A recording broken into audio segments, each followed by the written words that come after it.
ময়মনসিংহের ফুলবাড়িয়ায় মধ্যরাতে বাসে আগুন, দগ্ধ হয়ে ঘুমন্ত চালকের মৃত্যু, গুরুতর আহত বাসে থাকা এক যাত্রী। তদন্ত করবে, এবার আমি সঠিক বিচার চাই। আমার একটা লোক স্টাফ মারা গেছে, আমরা আইডেন্টিফাই করার চেষ্টা করতেছি। ইনশাআল্লাহ খুব শীঘ্রই আমরা অপরাধীদের, দুষ্কৃতিকারীদের শনাক্ত করতে সক্ষম হব। প্রাথমিক শিক্ষকদের 11তম গ্রেডের আশ্বাসে আন্দোলন প্রত্যাহার, বেশিরভাগ জায়গায় ক্লাসে ফিরেছেন শিক্ষকরা।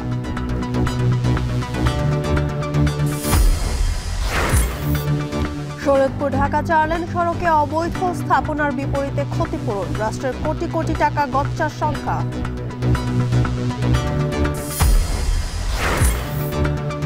বিজয় দিবসের আগে ঘোষণা হতে পারে বগুড়া সিটি কর্পোরেশন, নাগরিক সুবিধা নিশ্চিত না হলে বাড়তি কর আরোপ না করার দাবি।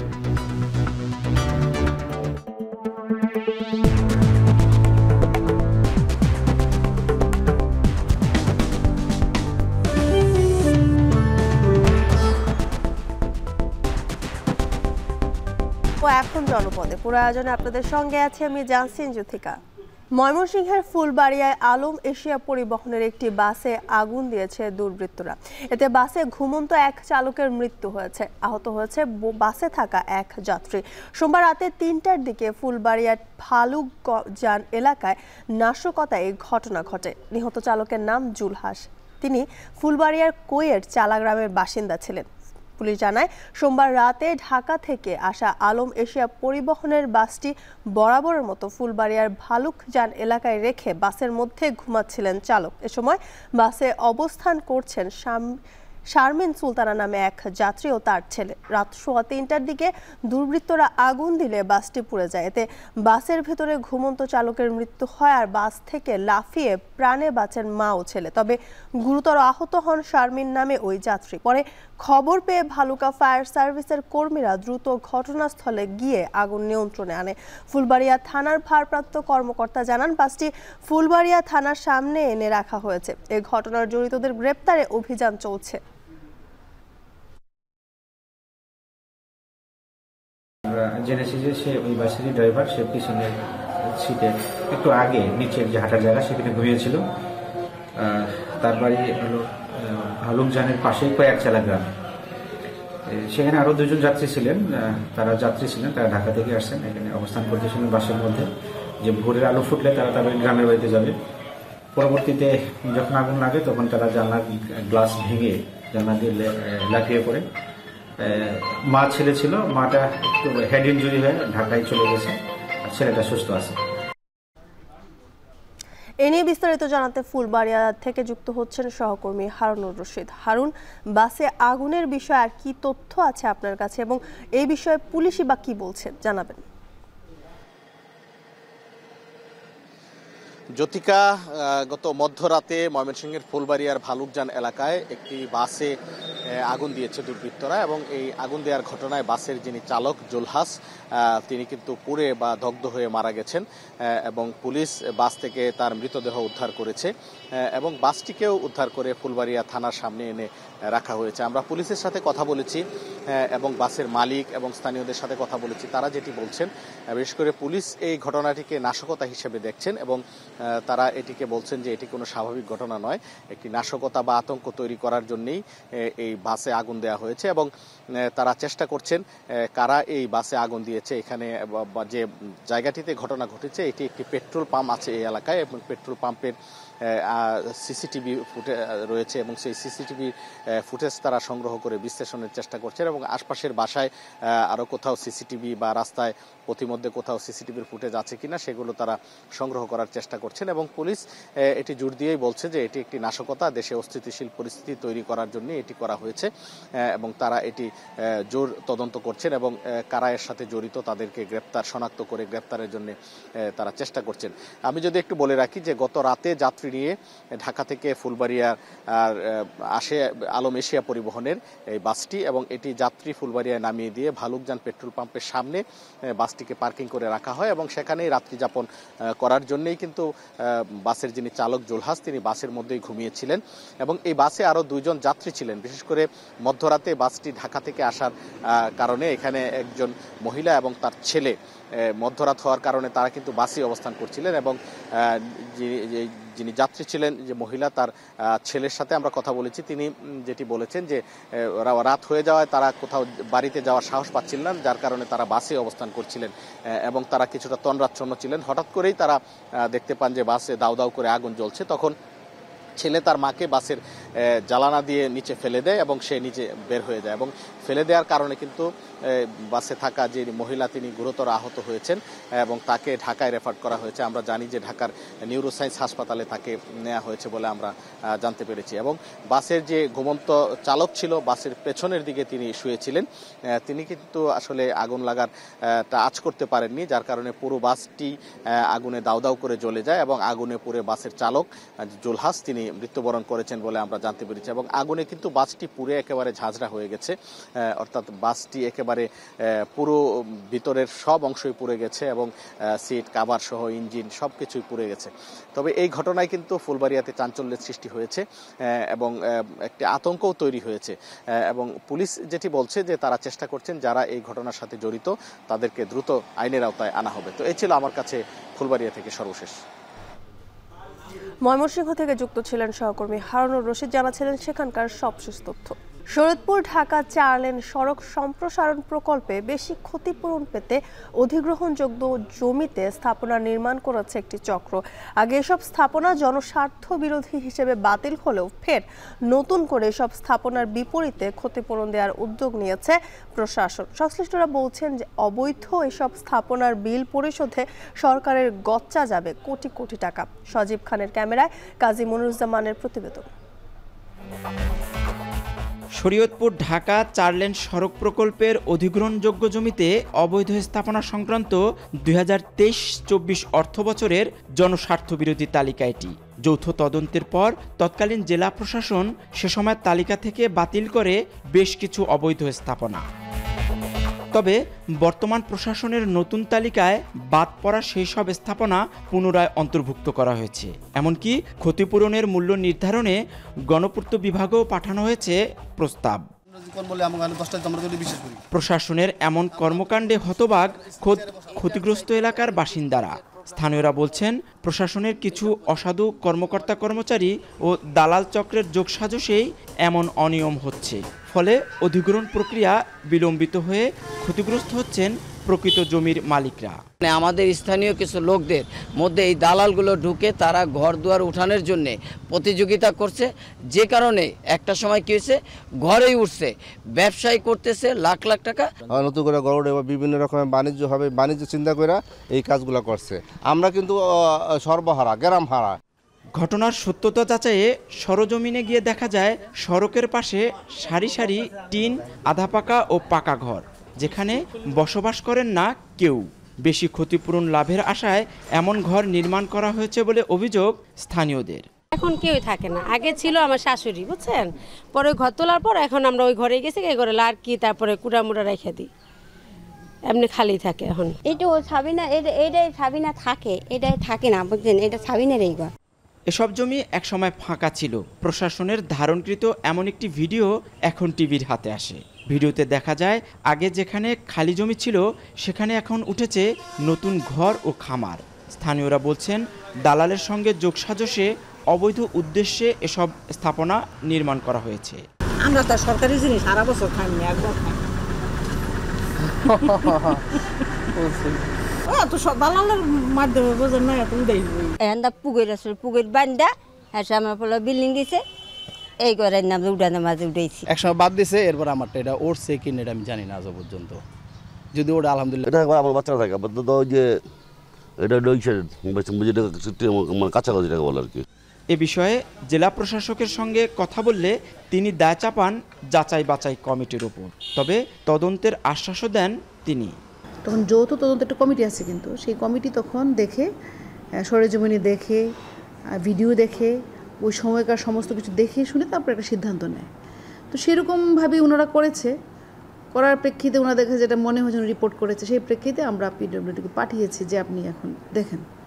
তো এর মধ্যে যদি কারো কোনো আপত্তি থাকে, যদি ডকুমেন্ট থাকে যে না ওখানে ওটা ছিল না বা এটা পরে উঠেছে, যদি সেরকম কোনো এভিডেন্স কেউ দিতে পারে আমরা ব্যবস্থা নিব। শরীয়তপুর ঢাকা 4 লেন সড়ক প্রকল্পের ব্যয় ধরা হয়েছে 1682 কোটি টাকা। জমি অধিগ্রহণ জটিলতায় 6 বছরেও শেষ হয়নি কাজ, যার একটি বড় কারণ প্রশাসনিক এই অনিয়ম। বেশি ক্ষতিপূরণ পেতে নির্মাণ করা এসব অবৈধ স্থাপনার বিল পরিশোধ করা হলে দুর্নীতিকেই প্রশ্রয় দেওয়া হবে। দিন দিন বাড়বে দালাল চক্রের দৌরাত্ম্য। প্রশাসনের এমন দ্বৈত নীতির ফলে স্থানীয়দের মাঝে ক্ষোভ সৃষ্টি হয়েছে। অধিগ্রহণ আইন মেনে প্রকৃত ক্ষতিগ্রস্তদের মাঝে ক্ষতিপূরণের টাকা দেওয়ার দাবি স্থানীয়দের। কাজী মনিরুজ্জামান, এখন শরীয়তপুর। নওগাঁ শহরের কেন্দ্রীয় বাস টার্মিনালের সড়ক চওড়া করার পরও কোনো কাজে আসছে না। সড়কের ওপর বাস ও বিভিন্ন যানবাহন রাখায় রাস্তা শুরু হয়ে যানজটে দুর্ভোগ পোহাচ্ছে পথচারীরা। টার্মিনাল আধুনিকায়ন করা সহ দুর্ভোগ নিরসন ও দুর্ঘটনা এড়াতে সব যানবাহন সরানোর দাবি পথচারীদের। আব্বাস আলীর পাঠানো তথ্য ও ছবিতে প্রতিবেদন। যানজট নিরসনে ৮০-র দশকে নওগাঁ শহরের প্রবেশমুখে বালুডাঙ্গায় কেন্দ্রীয় বাস টার্মিনাল স্থানান্তর হয়। এখান থেকে প্রতিদিন জেলা সদর সহ ১১টি উপজেলা এবং পাশের আরও ৫ জেলায় বাস চলাচল করে। জরাজীর্ণ টার্মিনালে পানি নিষ্কাশনের ব্যবস্থা না থাকায় সামান্য বৃষ্টিতে জলাবদ্ধতা তৈরি হয়। নেই বসার কোনো ব্যবস্থা, যাত্রী ছাউনি ও টয়লেট। প্রয়োজনের তুলনায় জায়গা স্বল্প হওয়ায় সবসময় ভিড় লেগেই থাকে। ১ বছর আগে বাসস্ট্যান্ড থেকে বরুণকান্দি মোড় পর্যন্ত প্রায় ১ কিলোমিটার রাস্তা ৪ লেন করে সড়ক বিভাগ। তবে সড়কের দুই পাশ দখল করে বাস ও ব্যাটারি চালিত অটোরিকশা সহ বিভিন্ন যানবাহন রাখায় ঝুঁকি নিয়ে চলাচল করতে হচ্ছে পথচারীদের। রাস্তা দিয়ে গাড়ি ঘোড়া যাবে, মানুষ যাতায়াত করবে, এটাই বাস্তবতা, এটাই নিয়ম। গাড়ি থাকলে অ্যাক্সিডেন্ট হওয়ার সংখ্যা আছে, ভয় আছে। রাস্তাটা সরু ছিল, এখন রাস্তাটা চওড়া হয়েছে, কিন্তু তারপরেও যানজট লাগেই আছে। একই হাল, আগেও যা এখনও। এটা দুই পাশে গ্যারাজ, ঠিকাদারি প্রতিষ্ঠানে বিভিন্ন গাড়ি সব রাখে, পুরা যানজট, হাটেও যাওয়া যায় না, কষ্ট। টার্মিনাল সংস্কার করে আধুনিকায়নের দাবি জানান স্থানীয় বাসিন্দা ও যানবাহন শ্রমিকরা। হুট করে অনিয়মভাবে এক যে গাড়ি ঘুরে দেয়, যে সিএনজিগুলো পার্কিং করে, এগুলো কি ঠিক রাস্তার মধ্যে? এগুলো আমরা চাই নিরসন, চাই এগুলো পরিষ্কার, চাই রাস্তা দুপাশে যেন কোনো গাড়ি না থাকে। এদিকে সড়কের ওপর যানবাহন না রাখতে এরই মধ্যে কয়েকবার মাইকিং করে সচেতন করা হয়েছে। প্রয়োজনে প্রশাসনের সহযোগিতায় অভিযান পরিচালনা করা হবে জানায় সড়ক বিভাগ। আর বাস স্ট্যান্ডের জায়গা স্বল্পতায় বাধ্য হয়ে সড়কের ওপর রাখা হয় যানবাহন বলে জানায় জেলা বাস মালিক সমিতির নেতারা। আমরা ইতিপূর্বে বেশ কয়েকবার মাইকিং করেছি, প্রচারণা করেছি যে যাতে এখানে পার্কিং না করা হয় অযথা এবং যানজটের সৃষ্টি বা জনভোগান্তির সৃষ্টি না করা হয়। কিন্তু তারপরে লক্ষ্য করা যাচ্ছে মাইকিংয়ে কিছুদিন পর রাস্তা ফ্রি থাকলেও পরে আবার আগের মতো চিত্র দেখা যায়। তো সেক্ষেত্রে আমরা তো নিজেরা ওইভাবে জরিমানা করতে পারি না, যেহেতু আমাদের ম্যাজিস্ট্রেসি পাওয়ার নেই আর কি। তো সেক্ষেত্রে আমরা ডিসি অফিসে আমাদের সহযোগিতায় মাঝে মাঝে আমরা করি আর কি, অভিযান পরিচালনা করি। আমরাও তো নওগাঁর নাগরিক, আমরাও যে রাস্তা দিয়ে আমাদের মা বোন, আমাদের ভাইয়েরাই যাই, তারাও সাফার করে, কিন্তু আমরা বাধ্য হয়ে রাস্তার উপরে গাড়ি রাখি, যেহেতু টার্মিনালের ভিতরে কোনো স্পেস নাই, গাড়ি রাখা যায় না। সড়কটি দ্রুত দখলমুক্ত করে জনজীবন স্বাভাবিক ও চলাচলের উপযোগী করার দাবি স্থানীয়দের। এখন নওগাঁ। বগুড়া পৌরসভা মহানগর হচ্ছে। সবকিছু ঠিক থাকলে আসন্ন বিজয় দিবসের আগেই ঘোষণা হতে পারে বগুড়া সিটি কর্পোরেশন। এ লক্ষ্যে প্রয়োজনীয় সব কার্যক্রম প্রায় শেষের পথে। শহর পরিদর্শন শেষে স্থানীয় সরকার বিভাগের যুগ্ম সচিব জানিয়েছেন ডিসেম্বরের মধ্যে ঘোষণা আসতে পারে বগুড়া মহানগরীর। বিস্তারিত মজিদুর রহমানের প্রতিবেদনে ছবি তুলেছেন রবিউল ইসলাম। বগুড়া পৌরসভা মহানগরে উন্নীত হওয়ার সকল শর্তই পূরণ করে 2006 সালেই আয়তন, জনসংখ্যা, কর আদায়সহ সব মানদণ্ডে বহু আগে প্রস্তুত ছিল বগুড়া। তবে রাজনৈতিক কারণে এতদিন ঘোষণা হয়নি। চলতি বছরে 5 আগস্টের পর থেকে নতুন করে এ বিষয়ে চিঠি চালাচালি শুরু হয়। অবশেষে পূরণ হতে যাচ্ছে বগুড়াবাসীর দীর্ঘদিনের প্রত্যাশা, পৌরসভা থেকে মহানগরের রূপান্তর। তবে নাগরিক সুবিধা নিশ্চিতে আগেই করের বাড়তি বোঝা না দেওয়ার দাবি জানিয়েছেন সাধারণ নাগরিকরা। বগুড়া সিটি কর্পোরেশন হওয়ার যে যোগ্যতাগুলো অর্জন করেছে আজ থেকে সে 20 বছর আগে, কিন্তু বগুড়াবাসী কিন্তু সুবিধা বঞ্চিত। এই পৌরসভার বাজেট ছিল একটা উপজেলা লেভেলের ক্ষুদ্র পৌরসভার থেকেও কম, ফলে এখানে উন্নয়ন বঞ্চিত বিগত প্রায় 18 বছর। কর্পোরেশনের মধ্য দিয়ে বগুড়ার জনগণ উন্নত নাগরিক সুবিধা পাবে, এটি আমরা আশা করছি। বিগত বছরে বগুড়া শহরের সড়ক, ড্রেনেজ ব্যবস্থা, বর্জ্য ব্যবস্থাপনা তেমন উন্নতি হয়নি। দেশের অন্যান্য পৌরসভার মতো সমান বাজেট থাকায় বৃহৎ বগুড়া পৌরসভায় সীমিত কাজই করা সম্ভব হয়েছে। সিটি কর্পোরেশন হলে বাজেট বরাদ্দ বৃদ্ধি পাবে, নাগরিক সুবিধা নিশ্চিত হবে বলে আশা প্রকাশ করেছেন সাবেক এই মেয়র। যত দ্রুত এই সিটি কর্পোরেশন ঘোষণা করা হবে তত দ্রুতই মনে করি যে আমরা বগুড়া মানুষ সেবা পাবে। আমরা যে এতদিন 16 বছর 18 বছর যে বঞ্চিত ছিলাম, যে বঞ্চিত অবস্থা থেকে আমাদের অবসান ঘটবে। সিটি কর্পোরেশন ঘোষণার জন্য যে 8টি শর্ত পূরণ করতে হয়, বগুড়া পৌরসভা তা অনেক আগেই সম্পন্ন করেছে। দাপ্তরিক কাজও শেষ পর্যায়ে। স্থানীয় সরকার মন্ত্রণালয়ের যুগ্ম সচিব জানিয়েছেন, বিজয়ের মাসেই বগুড়াবাসী পেতে পারে তাদের মহানগরীর ঘোষণা। বগুড়া পৌরসভা যেটি রয়েছে এই 8টি শর্তের সবগুলো শর্ত এটি ফুলফিল করেছে, এটি পূর্ণ করেছে। আজকে এই পুরো প্রক্রিয়ার অংশ হিসেবে মন্ত্রণালয়ের যুগ্ম সচিব হিসাবে আমি সিটি কর্পোরেশন দেখছি, সেই হিসেবে আমি আসছি, এটি পরিদর্শন করে একটি সরেজমিন প্রতিবেদন এখানে সাবমিট করব। 1876 সালে প্রতিষ্ঠিত এই পৌরসভা বর্তমানে আয়তন ও জনসংখ্যার দিক থেকে দেশের অন্যতম বৃহৎ পৌরসভা। বগুড়া পৌরসভার প্রায় 10 লাখ লোক দীর্ঘদিন ধরে তাদের কাঙ্ক্ষিত সেবা থেকে বঞ্চিত। রাস্তাঘাট, ড্রেনেজ ব্যবস্থা এবং বর্জ্য অপসারণ প্রত্যেকটা দিক থেকে তারা নাকাল এই পৌরসভার সেবা নিয়ে। তারা খুঁজছেন সিটি কর্পোরেশনের মাধ্যমে এই সমস্যার সমাধান। বগুড়া পৌরসভা থেকে মাজিদুর রহমান, এখন। প্রাথমিক শিক্ষকদের 11তম গ্রেডের আশ্বাসে আন্দোলন প্রত্যাহার করা হয়েছে। এতে বেশিরভাগ জায়গায় ক্লাসে ফিরেছেন শিক্ষকরা। এ নিয়ে বিস্তারিত জানাতে চট্টগ্রামের সরকারি ন্যাশনাল প্রাইমারি স্কুল থেকে যুক্ত হচ্ছেন সহকর্মী কাজী মাহফুজ ও বরিশালের সিস্টার্স ডে সরকারি প্রাথমিক বিদ্যালয় থেকে যুক্ত হচ্ছেন অমিত হাসান। শুরুতে মাহফুজ, আপনার কাছে জানতে চাই যে প্রাথমিক বিদ্যালয়গুলোতে কি ক্লাস শুরু হয়েছে কিনা এবং বিদ্যালয়গুলোতে শিক্ষার্থীদের উপস্থিতি কেমন দেখছেন, জানাবেন।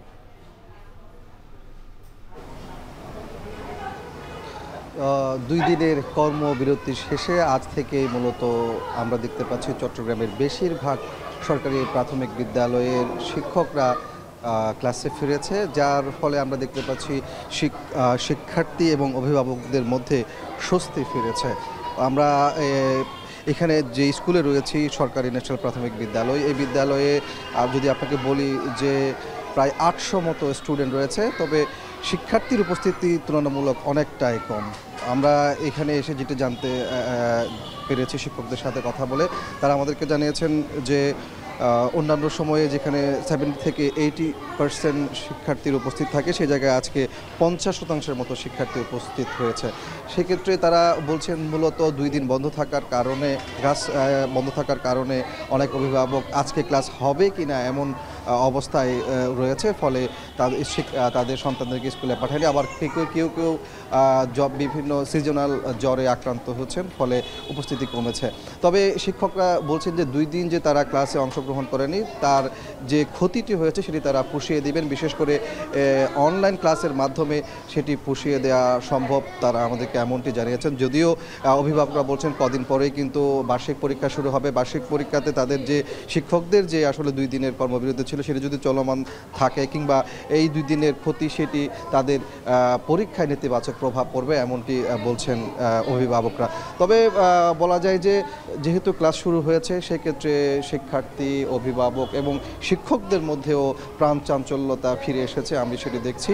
এবং শিক্ষকরা বলছেন তাদের দাবি যেহেতু সরকার মেনে নেওয়ার জন্য নীতিগতভাবে সিদ্ধান্ত নিয়েছে, সেটি যদি তারা বাস্তবায়ন করে তাহলে শিক্ষকরা আরও বেশি স্বাচ্ছন্দ্যে ক্লাস নিতে পারবেন। তারা বলছেন যে এই শিক্ষকদের যে 3 দফা দাবি, এই দাবি শুধুমাত্র তাদের বেতন কাঠামো বাড়ানো তা নয়, এটি মূলত প্রাথমিক শিক্ষার মান উন্নয়ন থেকে শুরু করে এই শিক্ষকতা পেশার যে মর্যাদা, সেই বিষয়টি কিন্তু তাদের এই দাবির সাথে জড়িত।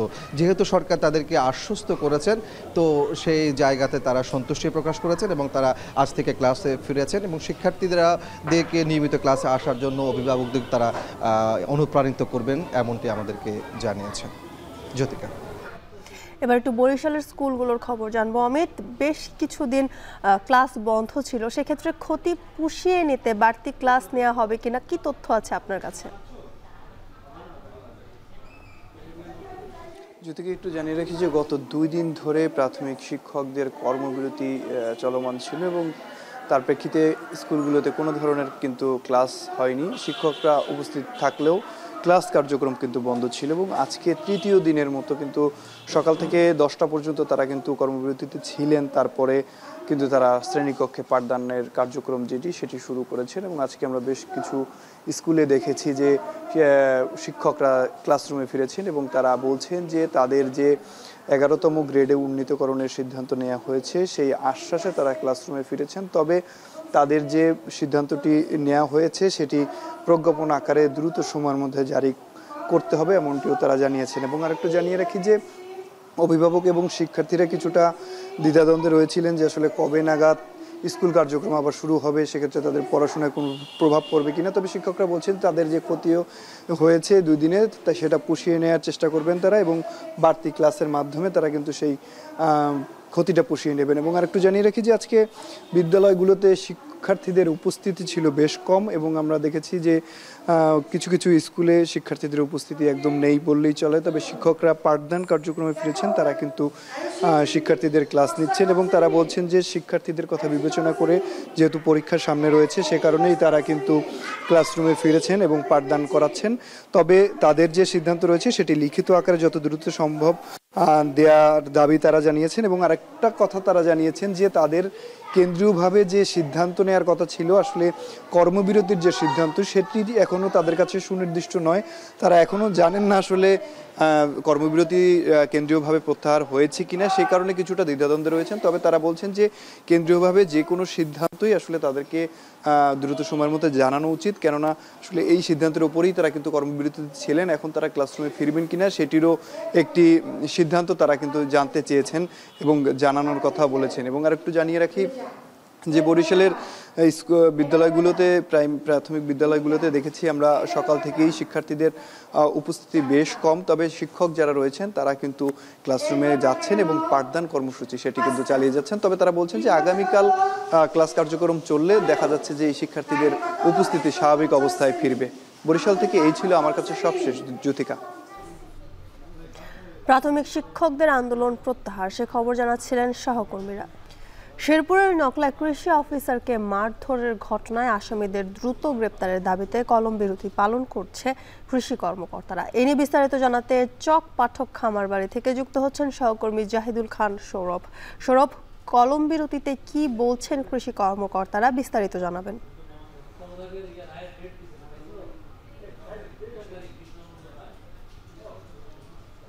জ্যোতিকা, আজকে আপনি যেটি বলছিলেন যে শেরপুরের নকলা উপজেলা যে কৃষি কর্মকর্তা রয়েছে মোরসালিন মেহেদি, তাকে মারধরের ঘটনায় এখন পর্যন্ত আসামিদের গ্রেপ্তারের দাবিতে আজকে কিন্তু টানা 3 দিনের যে কর্মসূচি রয়েছে কৃষি কর্মকর্তা, সেটি কিন্তু আজকের প্রথম দিনের কর্মবিরতি তারা পালন করছেন। আমি এখন দাঁড়িয়ে রয়েছি জেলা কৃষি সম্প্রসারণ অধিদপ্তরের যে প্রাঙ্গণ, সেখানে আপনি দেখতে পাচ্ছেন আমার পিছনে শেরপুর জেলার যারা ঊর্ধ্বতন কর্মকর্তা রয়েছেন কৃষি বিভাগের, তারা কিন্তু ঘণ্টাব্যাপী এই কর্মবিরতি পালন করছেন। তো আমি যদি প্রথমে আপনাকে জানিয়ে রাখি যে গত 5 নভেম্বর নকলা উপজেলায় কৃষি প্রণোদনা যে সার এবং বীজ বিতরণ সেটি নিয়ে কিন্তু বাকবিতণ্ডায় এই নকলা উপজেলার যিনি বহিষ্কৃত যে ছাত্রদলের সদস্য সচিব রয়েছেন রাহাত হাসান কাইয়ুম, তিনি কিন্তু যে নকলা উপজেলার যে কৃষি কর্মকর্তা রয়েছেন মোরসালিন মেহেদি, তাকে কিন্তু মারধর এবং লাঞ্ছিত করার আমরা অভিযোগ পেয়েছি। এবং পরদিন দুপুর থেকে আমরা দেখেছি নকলা উপজেলা সহ জেলা কৃষি বিভাগ সহ অন্যান্য যে 4 উপজেলা রয়েছে সেখানে কিন্তু মানববন্ধন করে এবং একটি কর্মসূচি তারা প্রদান করে দেন। এবং পরবর্তী আমরা দেখেছি দুপুর 2টায় কেন্দ্রীয় ছাত্রদল কিন্তু সেই সদস্য সচিব উপযুক্ত সদস্য সচিব রয়েছেন কাইয়ুম হাসান রাহাত, তাকে কিন্তু বহিষ্কার করে। এবং বহিষ্কার পর থেকে কিন্তু কৃষি বিভাগ আমাদেরকে জানিয়েছে যে তারা কিন্তু যে অভিযুক্ত রয়েছে হাসান কাইয়ুম রাহাত, তাকে প্রধান আসামি করে কিন্তু ওই একই দিনই 5 নভেম্বর নকলা থানায় একটি মামলা দায়ের করে অভিযুক্তকে মামলা দায়ের করে কৃষি কর্মকর্তা মোরসালেন মেহেদী, এবং তারপর থেকে কিন্তু এখন পর্যন্ত তাকে গ্রেপ্তার না করার বিষয়ে তারা কিন্তু অনেকটাই শঙ্কায় রয়েছেন। তো আমি সকাল থেকে এখানে অবস্থান করছিলাম এবং জেলার যিনি কৃষি সম্প্রসারণ অধিদপ্তরের যিনি উপপরিচালক রয়েছেন শাখাত হোসেন, তার সাথে আমি কথা বলেছি। শাখাত হোসেন আমাকে জানিয়েছেন যে তারা গতকালকে জেলা ময়মনসিংহ বিভাগের যারা ঊর্ধ্বতন কৃষি কর্মকর্তা রয়েছে তাদেরকে নিয়ে তারা বিভাগীয় কমিশনারের কাছে দেখা করেছে এবং তাকে একটি স্মারকলিপি প্রদান করেছেন। পাশাপাশি যিনি ময়মনসিংহের রেঞ্জ ডিআইজি রয়েছেন তার সাথে দেখা করে কিন্তু একটি স্মারকলিপি তারা প্রদান করেছেন এবং তারা বলছে যে দ্রুত সময়ের মধ্যে এই অভিযুক্ত রাহাত হাসান কাইয়ুম সহ অন্যান্য যারা ছাত্রদল নেতা রয়েছেন অভিযুক্ত তাদেরকে যেন দ্রুত সময়ের মধ্যে গ্রেপ্তার করা হয়। তবে কৃষি কর্মকর্তারা বলছেন যে তাদেরকে গ্রেপ্তার না করা হলে অন্যান্য যারা কৃষি কর্মকর্তা রয়েছে বিশেষ সুপারিশপ্রাপ্ত তারাও কিন্তু অনেক সংখ্যায় রয়েছে।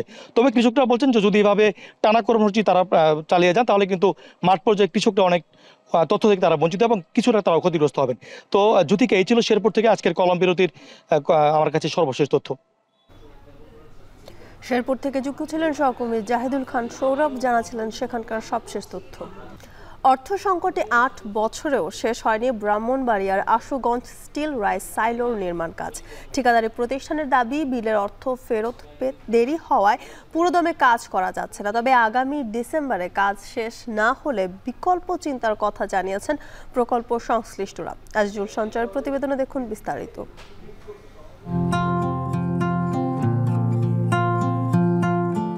ব্রাহ্মণবাড়িয়ার খাদ্য গুদামগুলোর ধারণ ক্ষমতা 21,500 টন। জায়গা সংকুলন না হওয়ায় প্রতিবার ব্যাহত হয় ধান ও চাল সংগ্রহ অভিযান। বাধ্য হয়ে চাল পাঠাতে হয় চট্টগ্রামের কেন্দ্রীয় সংরক্ষণাগার ও আশপাশের জেলার গুদামগুলোতে। মূলত চট্টগ্রাম বিভাগের মধ্যে সবচেয়ে বেশি ধান ও চাল সংগ্রহ হয় ব্রাহ্মণবাড়িয়ায়। জায়গা সংকুলন না হওয়ার পাশাপাশি দীর্ঘমেয়াদে চাল সংরক্ষণ করতে না পারায় নষ্ট হয় পুষ্টিগুণ। এ অবস্থা থেকে উত্তরণে 2018 সালে আশুগঞ্জের মেঘনাপাড়ে শুরু হয় আধুনিক স্টিল রাইস সাইলোর নির্মাণ। ব্যয় ধরা হয় 540 কোটি 45 লাখ টাকা।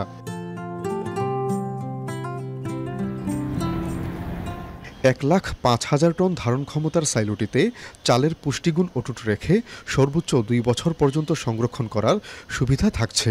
ফলে এটিকে দক্ষিণ এশিয়ার মধ্যে সবচেয়ে দীর্ঘমেয়াদী খাদ্যশস্য সংরক্ষণাগার বলছে প্রকল্প সংশ্লিষ্টরা। তবে নানা সংকটে নির্ধারিত সময়ে শেষ করা যায়নি নির্মাণ। ফলে কয়েক দফায় বাড়ানো হয়েছে মেয়াদ। বর্তমানে কয়েকজন শ্রমিক দিয়ে ঢিমেতালে চলছে নির্মাণ কাজ। তবে আটকে থাকা বিলের অর্থ পেলে পুরোদমে কাজ শুরুর পাশাপাশি আগামী ডিসেম্বরের মধ্যে কাজ শেষ করার চেষ্টার কথা জানান ঠিকাদারি প্রতিষ্ঠানের এক কর্মকর্তা। কিছু স্ট্রাকচারের স্টিলের কিছু কাজ বাকি আছে আর জেটির একটু কাজ বাকি আছে আর ম্যাক্সিমাম কাজই হয়ে গেছে আর আমরা ইতিমধ্যে অনেক কাজ এখানে সম্পূর্ণ করেছি। এগুলির কিছু বিল আমাদের পেন্ডিং রয়ে গেছে, এগুলি পেলে আমরা ইনশাল্লাহ মনে হয় নির্দিষ্ট সময়ের মধ্যে কাজটা শেষ করতে পারবো। তবে বিশ্বব্যাংকের অর্থায়ন বন্ধের কারণে সরকার নিজস্ব অর্থায়নে প্রকল্পের কাজ সম্পন্ন করার কথা ভাবছে বলে জানিয়েছেন জেলা প্রশাসক। এখন যেটা হচ্ছে এটা আসলে অর্থায়ন করতে হবে বাংলাদেশ ব্যাংক, বিশ্ব ব্যাংক। তো এটার মেয়াদটা শেষ হয়ে গেছে আপনার এই বছর জুনের 30 তারিখে।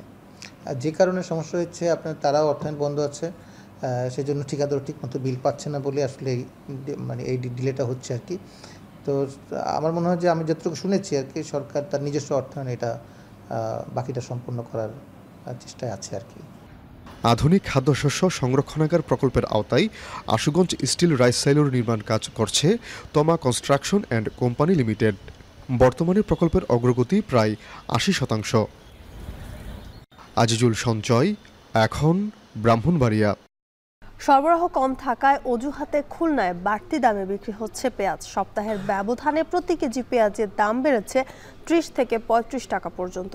এ নিয়ে বিস্তারিত জানাতে নগরীর বড় বাজারের আড়ত থেকে যুক্ত হচ্ছেন সহকর্মী রামিম চৌধুরী।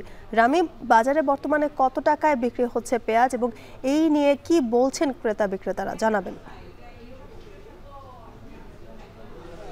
জ্যোতিকা, গত কয়েকদিন ধরে আমরা দেখছি যে পেঁয়াজের যে দাম সেটি কিন্তু ওঠানামা করছে। আজকেও কিন্তু একই রকম অবস্থা। গত এক সপ্তাহের ব্যবধানে পেঁয়াজের দাম কিন্তু বেশ খানিকটা বেড়েছে বলে এখানকার ব্যবসায়ীরা আমাদেরকে জানিয়েছেন। আমি এই মুহূর্তে রয়েছি বড়বাজারের পেঁয়াজের যে আড়তগুলো রয়েছে এখান থেকে কিন্তু পাইকাররা নিয়ে যান বিভিন্ন বাজারে এবং সেখান থেকে খুচরা যারা বিক্রেতারা রয়েছেন তারা নিয়ে যান। এখানকার যে দাম আজকে রয়েছে আড়তের, আজকে কিন্তু পেঁয়াজের প্রতি কেজি পেঁয়াজ আজকে 100 থেকে 105 টাকার মধ্যে বিক্রি করা হচ্ছে প্রতি কেজিতে, এবং এটি কিন্তু একেবারে আড়তের যে দাম সেটি।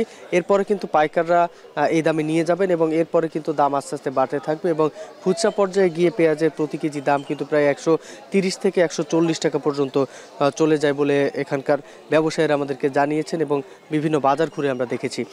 এখানকার পেঁয়াজের দাম বাড়ার মূল কারণ বলে এখানকার ব্যবসায়ীরা আমাদেরকে জানিয়েছেন যে পেঁয়াজের যে সরবরাহ সেটি কিন্তু একেবারেই নেই বললেই চলে, কারণ পেঁয়াজের যে মৌসুম সেটি একেবারে শেষ পর্যায়ে, তো যার ফলে পেঁয়াজের যে সরবরাহ সেটি কিন্তু বাজারে কমেছে এবং আগামী যে 1 থেকে 1.5 মাসের মধ্যেই নতুন যে পেঁয়াজ সেগুলো কিন্তু উঠতে শুরু করবে এবং আস্তে আস্তে নতুন পেঁয়াজ উঠতে শুরু করলেই কিন্তু পেঁয়াজের যে দাম সেটি কিন্তু অনেকটাই কমে আসবে বলে এখানকার ব্যবসায়ীরা বলছেন। শুধু যে বড় সাইজের যে ভালো পেঁয়াজ সেটি কিন্তু 105 টাকা পর্যন্ত বিক্রি করা হচ্ছে, তবে ছোট সাইজের যে একটু কম চলা যে পেঁয়াজগুলো রয়েছে সেগুলো কিন্তু বিক্রি করা হচ্ছে 94 থেকে 96 টাকার মধ্যে। তবে 105 টাকা যে পেঁয়াজটি বিক্রি করা হচ্ছে সেটি কিন্তু এক সপ্তাহ আগেও বিক্রি করা হচ্ছে মাত্র 70 থেকে 75 টাকার মধ্যে। এছাড়াও কম দামি যে পেঁয়াজটি সেটি কিন্তু বিক্রি করা হচ্ছে 65 টাকা প্রতি কেজি। সেক্ষেত্রে বলা চলে যে পেঁয়াজের দাম কিন্তু বেশ 30 থেকে 40 টাকা পর্যন্ত বেড়েছে বলে এখানে এসে আমরা জানতে পেরেছি। এখানে রসুন এবং আলুর কথা যদি আপনাকে বলি তাহলে কিন্তু রসুনের দাম কিন্তু বেশ কম রয়েছে, 40 থেকে 45 টাকার মধ্যে প্রতি কেজি বিক্রি করা হচ্ছে এবং আলু কিন্তু আজকে বিক্রি করা হচ্ছে 18 টাকা প্রতি কেজি। তবে এক সপ্তাহের ব্যবধানে আলুর দাম 3 থেকে 4 টাকা প্রতি কেজিতে বেড়েছে বলে এখানকার ব্যবসায়ীরা বলছেন। তো সব মিলিয়ে বললে চলে যে পেঁয়াজের যে অস্থিতিশীল বাজার সেটি কিন্তু আগামী আর 1 থেকে 1.5 মাসের মধ্যে নতুন পেঁয়াজ ওঠা শুরু করলেই দাম কমে আসবে বলে ব্যবসায়ীরা আমাদেরকে জানিয়েছেন। তো সব মিলিয়ে জ্যোতিকা, এই ছিল আমার কাছে খুলনার পেঁয়াজের বাজার থেকে সবশেষ খবর। খুলনায় বাড়তি পেঁয়াজের দাম সে খবর জানাছিলেন সহকর্মী রামিম চৌধুরী। বিস্তীর্ণ মাঠ জুড়ে দুলছে সোনালী ধান, চলছে আমন মৌসুম, তাই পাকা ধান কাটতে ব্যস্ত সময় পার করছেন কৃষকরা। এ নিয়ে বিস্তারিত জানাতে যশোরের ঘুরুলিয়া এলাকা থেকে যুক্ত হচ্ছেন সহকর্মী রিপন হোসেন। রিপন, এখন পর্যন্ত কি পরিমাণ জমির ধান কাটা সম্পন্ন হয়েছে এবং চলতি বছরে ধানের ফলন কেমন হয়েছে জানাবেন। যশোর জেলায় এবছর 1,32,000 হেক্টর জমিতে যে আমন ধান সেটি চাষ করা হয়েছে, এর থেকে প্রায় 50% কর্তন করা হয়েছে বলে জানিয়েছেন যারা কৃষি কর্মকর্তারা রয়েছেন। এই যে 1,32,000 হেক্টর জমিতে যে ধান উৎপাদন করা হয়েছে তা থেকে প্রায় 4,00,000 মেট্রিক টনের বেশি কিন্তু চাউল উৎপাদন হবে, যার বাজার মূল্য রয়েছে 2,627 কোটি টাকা বলে জানিয়েছেন কৃষি কর্মকর্তারা। আমরা কৃষকদের সাথে কথা বলেছি, কৃষকরা যেটি জানিয়েছেন এবছর তাদের আবহাওয়া অনুকূলে ছিল এবং ফলনটা ভালো হয়েছে। অন্যান্য বছর যে কারেন্ট পোকা আক্রমণ হয়, ধানের চিটা হয়, এবছর কিন্তু সেটা হয়নি। এবছর ধানটি ভালো হয়েছে এবং বাম্পার ফলন হয়েছে বলে জানিয়েছেন যারা কৃষক রয়েছেন তারা বলছেন যে এই বর্তমান সময়টিও যে আবহাওয়া সেটি অনুকূলে রয়েছে, সে কারণে তারা ব্যস্ত সময় পার করছেন। এখন ধান কাটা, মাড়াই এবং ঘরে উঠাতেই কিন্তু তার কৃষকরা ব্যস্ত সময় পার করছেন। তবে যে তুলনায় ধানের দাম সেই তুলনায় উৎপাদন খরচ সেটি বলছেন যে তারা একটু বেশি হচ্ছে, বিশেষ করে সার, কীটনাশক ও মজুরি সেইগুলো বৃদ্ধি পাওয়ার কারণে কিন্তু ধানের দাম সেই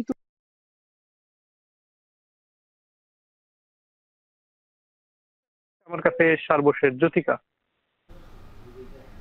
চলছে আমন ধান কাটা মারাই। যশোর থেকে সে খবর জানাছিলেন সহকর্মী রিপন হোসেন।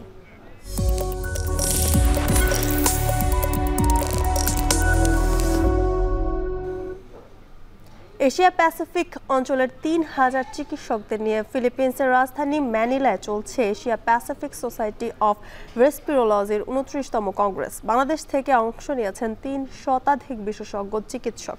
সেখান থেকে বিস্তারিত জানাতে যুক্ত আছেন মুজাহিদ শুভ। 4 দিনের এই কংগ্রেসে নতুন কোনো এজেন্ডা এসেছে কিনা এবং সম্মেলনে ঠিক কোন বিষয়ের উপর গুরুত্ব দেওয়া হচ্ছে জানাবেন।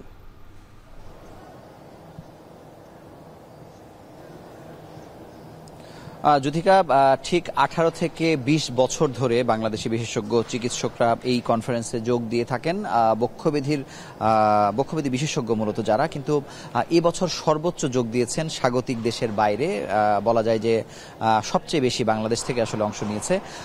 তো যেটি বলা হচ্ছিল যে এই যে কনফারেন্স প্রতি বছর হচ্ছে, চিকিৎসকরা বারবার বিভিন্ন দেশে যাচ্ছেন, আসলে নতুনত্ব কি এবারের কনফারেন্স ম্যানিলায় যেটি হচ্ছে, এখানে নতুন কোন কোন বিষয়ে আলোচনা হচ্ছে সেটি নিয়ে আমাদের জানিয়েছেন বাংলাদেশ লাং ফাউন্ডেশনের ট্রেজারার অধ্যাপক ডাক্তার শাকুর খান।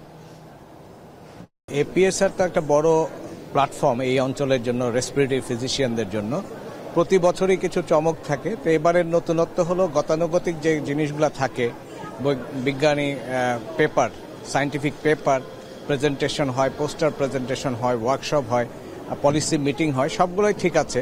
তবে এবার কতগুলো জিনিস আমরা খুব মলিকুলার লেভেলে দেখলাম। সেটা হচ্ছে যেমন আমাদের আপকামিং কি চিন্তাভাবনা আছে এই অ্যাডভান্স লাং ডিজিজগুলো নিয়ে, যেগুলো প্রবলেম হচ্ছে সারা পৃথিবীতে আমাদের দেশ সহ, সেগুলোকে কিভাবে অ্যাডভান্স ওয়েতে ডিটেক্ট করা যায়, ডায়াগনোস করা যায়, এবং নতুন কি মলিকুল এইগুলা চিকিৎসার জন্য আসছে সেগুলো নিয়ে অনেকটা ধারণামূলক আমাদের এখানে সেশনগুলো ছিল এ পর্যন্ত। আজকে মূলত দ্বিতীয় দিন, আমরা দ্বিতীয় দিন পর্যন্ত যা দেখছি এখানে অনেক কিছুই আমাদের এই সায়েন্সে যে অগ্রগতিগুলো আছে সেগুলো নিয়ে কথা হচ্ছে।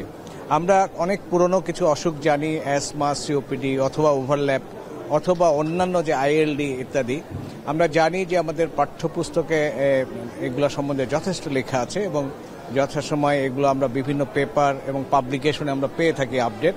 এখানে আমরা ফিজিক্যালি অনেকের গবেষণার পত্রগুলো আমরা এখানে পড়ে শোনানো হলো, আমরা জানলাম, আমাদের মধ্যে মত বিনিময় হলো, কিছুটা সেশনে হচ্ছে, সেশনের বাইরেও আমরা কথা বলছি।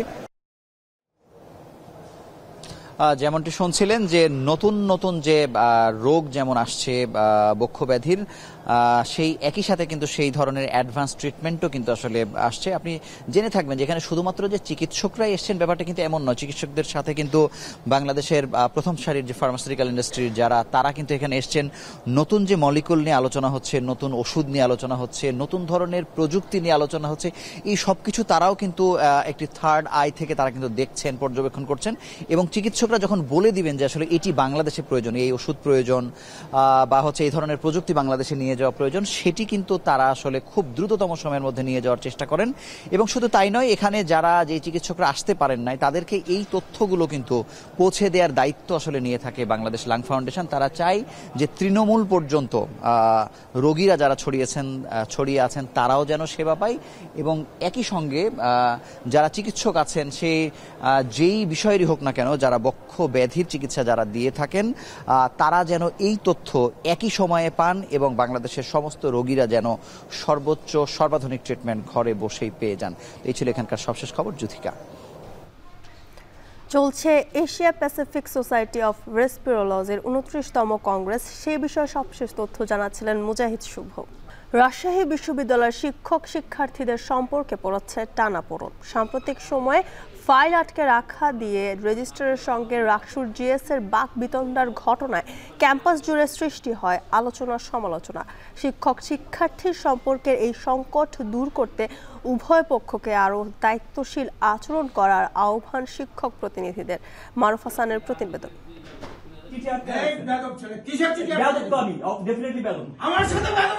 রাজশাহী বিশ্ববিদ্যালয়ের ভারপ্রাপ্ত রেজিস্ট্রার অধ্যাপক ইফতেখারুল আলম মাসুদ ও রাকসুর সাধারণ সম্পাদক জিএস সালাউদ্দিন আম্মারের মধ্যে বাকবিতণ্ডা।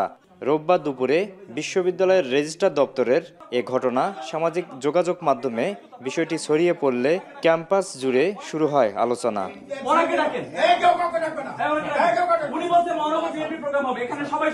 ক্লিনিক্যাল সাইকোলজি বিভাগের সভাপতিকে অপসারণ করে নতুন সভাপতি নিয়োগ সংক্রান্ত ফাইল ইস্যু করা নিয়ে জিএস সালাউদ্দিন ও রেজিস্ট্রারের মধ্যে এই উত্তপ্ত পরিস্থিতির সৃষ্টি হয়।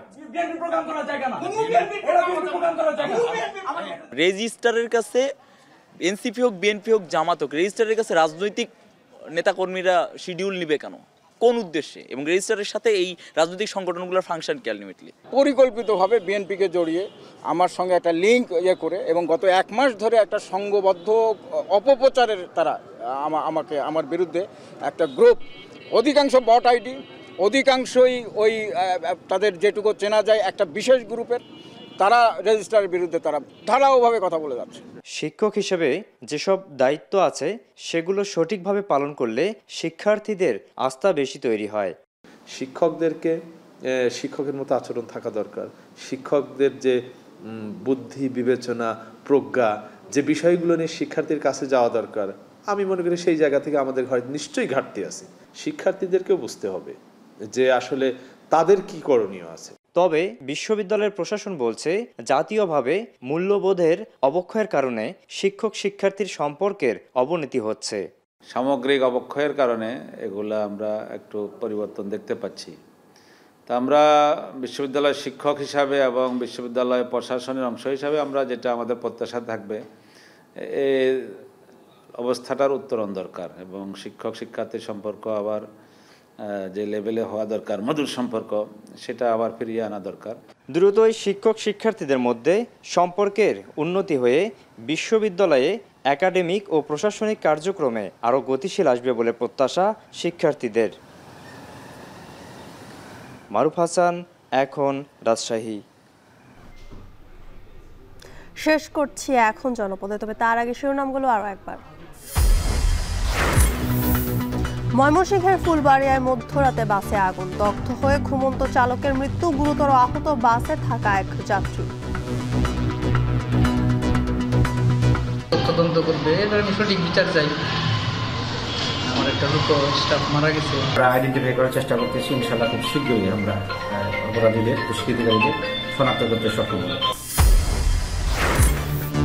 প্রাথমিক শিক্ষকদের 11তম গ্রেডের আশ্বাসে আন্দোলন প্রত্যাহার, বেশিরভাগ জায়গায় ক্লাসে ফিরেছেন শিক্ষকরা।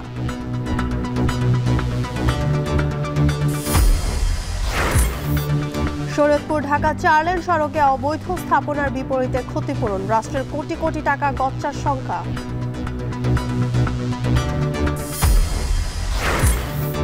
বিজয় দিবসের আগেই ঘোষণা হতে পারে বগুড়া সিটি কর্পোরেশন নাগরিক সুবিধা নিশ্চিত না হলে বাড়তি কর আরোপ না করার দাবি। এই ছিল এখন জনপদে। এখন টেলিভিশন ওয়েবসাইটে দেখতে ভিজিট করুন এখন.tv, এছাড়া ফেসবুকে দেখতে ভিজিট করুন facebook.com/tv.এখন এবং ইউটিউবে দেখতে ভিজিট করুন youtube.com/c/echontv।